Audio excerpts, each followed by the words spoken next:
Welcome, everybody. Welcome back to NAWBO On the Go. My name is Tanya Shagnon, and with me today, I have the lovely Kim McLaughlin from our Sacramento Valley chapter. How are you doing today, my friend? I am super glad to be here in California. It's actually sunny. We've had a lot of fog, and so today it's looking nice and sunny. So that makes me I happy. I love that because you guys have had some crazy weather here We've lately. had some crazy weather for Yeah, California, yes. yeah, for sure.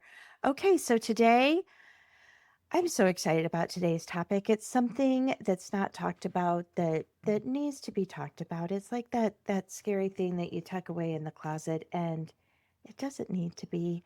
So we're going to be talking about mental health, internal emotions, all the fun things that nobody wants to talk about. But here we go. We're going to dive in deep. But before we do that, what is one fun fact that you would like to share with our audience? I love that you start with a fun fact. We're going to talk It's about mental health, but let's talk about a fun fact. That's But super let's talk about something. Let's make lovely. you real. Let's make it beautiful and lovely. Exactly. So a fun fact about me is that my family, we bought a horse, an off-the-track thoroughbred, a year and a half ago. His name is Bo. We call him in his show name. My daughter jumps horses, and so his show name is Never Say Never because I said we will never, ever, ever get a horse. So he's Never Say Never because you never know what you're going to do. And he is the love of our lives. I don't ride, my daughter rides, but Bo is super fantastic. And if you think about off the track thoroughbreds, where do they go when they're off the track? They go to lots of Hmm. places that aren't very nice, but he came to our Yes. family and we love Bo. I love that so much. I shared my horse story with you earlier, and there is amazing when you can rescue them and give them life after the track. I love it so much. It's a beautiful thing, and what's interesting is that how much I'm learning about life and business and what's the right thing to do. I look through his eyes and it's fascinating. And we're entering the year of the fire horse in Chinese New Right? Year. So Yeah. he has a lot to teach us. I love it so much. I can't wait to follow your horse journey. My horse journey. Okay, so the hidden cost of internalizing emotions. What do you mean by that? And why is this especially common among women business owners?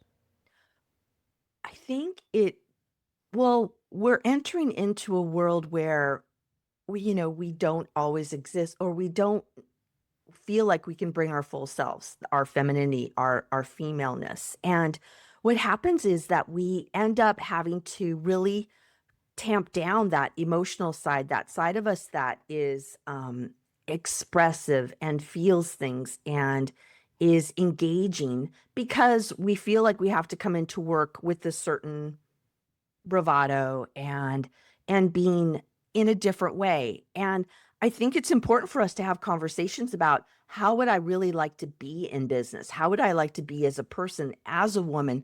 Because we bring something different. Yeah. We bring something different to the table, and let's honor that and be in that. And women can end up getting called out for being emotional, being that nasty B word. Right? We're overly aggressive. Is it that time of the month? All those Hmm. things happen, or are you menopause right now? All Right. the things we get called out for being emotional when it's just a part of who we are. And actually, truthfully, secret, it's a part of who men are too. True story. It's the truth, but we carry it a little closer to the surface. Right. Oh my gosh. So many things. Many women leaders pride themselves on being composed and capable. How does Mhm. the suppression of their emotions get mislabeled as strength in business culture? Well, when we suppress things, we're a good leader, we're calm, we're advocated for. And the problem is that that emotional suppression actually suppresses who we are. So So we're then we're losing not us in that necessarily in our process. full humanness of who we are and what we bring to the table. And when we do that, what happens? Burnout, exhaustion. irritability, overwhelm, not thinking clearly. And it taps down who we are. And it's really mind, body, spirit. Like, who are we in totality? When we tap down that emotional side, we're not really coming to the table with all of the goodness we have to offer in our business and to the people that we serve. And how does that affect our day-to-day leadership decisions? I don't know about you, but me, I get fuzzy. I Mm. don't know quite what to do. I feel overwhelmed. Um I get scattered, and this is a way of just honoring who you are, that emotional side, and that it's valuable because I don't know about for you, but for me, when I embrace that emotional side, I actually have more ideas. I'm more Mhm. creative. Yep.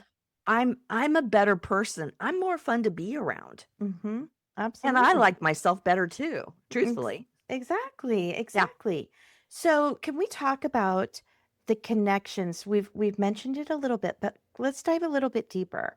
The connection between emotional suppression and chronic stress or burnout. What's happening exactly in the body and the nervous system when all of that stuff is happening? So think about it. When we tap down who we really are and what's really going on with us, it shows up in so many different ways. I mean, I'm not a doctor or anything, but we know, everybody knows from reading that it affects your hormones, your cortisol, your body's functioning. What I know it happens, it shows up in the people I talk to in poor sleep, not eating correctly, not drinking water, maybe drinking more alcohol than you want to do, maybe smoking in a way that doesn't fit for you, um, not sitting on the couch watching television, all the things where we are distracting. Oh, scrolling the phone, Scrolling the phone. right? And so we it'll show up in these ways that we then have to try and manage ourselves because we're not taking care of the feelings, right? If I managed how I'm feeling, or if I dealt with it better, I know I sleep better.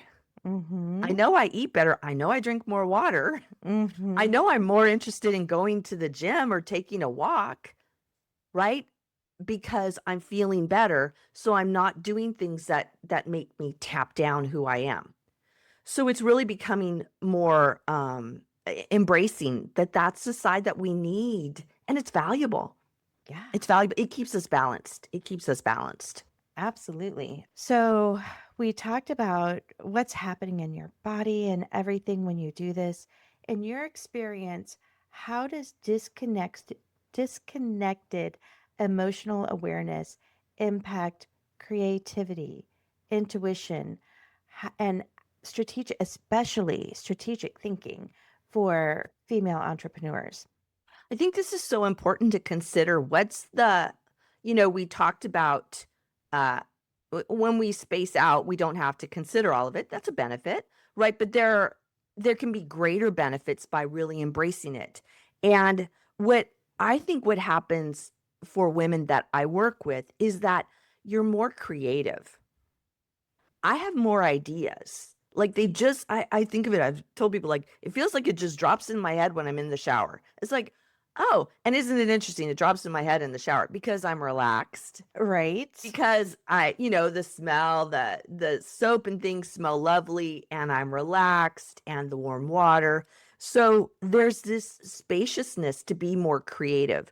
There's also when we're open to our feelings, we have more thinking capacity. Because obviously then the opposite is when we don't embrace our feelings, we narrow our capacity for thinking because we're in such overwhelm. The other thing I think of is how it affects us is that we're trying to keep ourselves safe, right? And part of that is we don't allow for there to be differences because it feels emotionally unsafe, or we don't allow for there to be discord and, like, just, oh, how can I be with this person in discord and come to some valuable conclusion?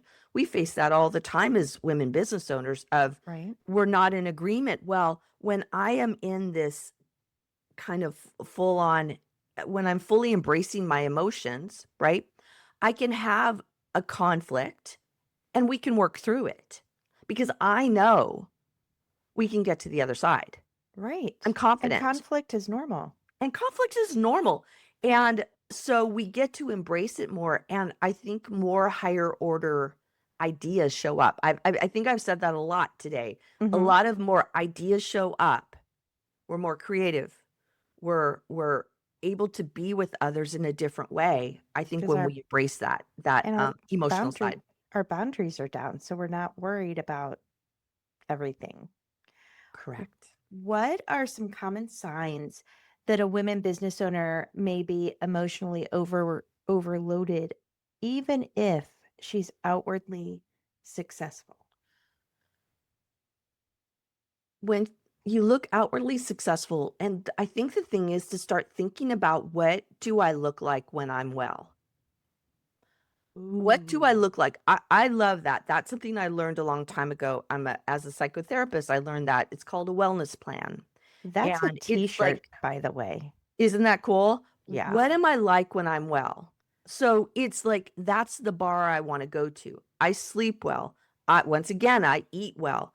I get out and I move my body. I talk to friends. I Mhm. feel joyful.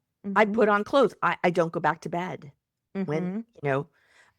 So it's like noticing what do I look like when I'm well? And then the opposite of when I'm not doing well, what does that look like? And being kind and gentle and going, "Oh, honey, what's going on? Yeah. You don't want to take a shower today. What's up? Yeah.